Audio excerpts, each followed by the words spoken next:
घर बैठे आधे घंटे में ऐसा फेशियल करेंगे जो आपको अंग्रेज़ बना देगा। तो सबसे पहली चीज़ हमें चाहिए दही, ये हमारा मेन इंग्रेडिएंट है। सबसे पहले क्लींजिंग करेंगे, 2 चम्मच आपने दही के लेने हैं और 5 मिनट के लिए अपने चेहरे और गर्दन पर अच्छे तरीके से मसाज करना है और सादा पानी से अपना मुँह धो लेना है। उसके बाद 1 चम्मच दही लेना है और उसमें 1 चम्मच बारीक चीनी डालनी है। थोड़ा-सा मिक्स करने के बाद आपका ज़बरदस्त सा स्क्रब तैयार हो गया है। इसको अपने चेहरे पर, गर्दन पर 5 मिनट के लिए मसाज करना है, हल्के हाथों से। उसके बाद वॉश कर देना है।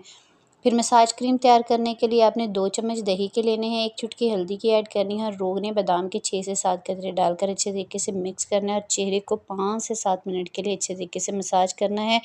पिंपल्स के निशानात इस स्टेप से ख़त्म हो जाएँगे। लास्ट स्टेप के लिए आपको 1 चम्मच बेसन चाहिए, उसमें आपने आधा चम्मच शहद का, 1 चम्मच दही और चंद बूँदें आपने लेमन जूस की ऐड करनी है। अच्छे तरीके से इसको मिक्स करना है।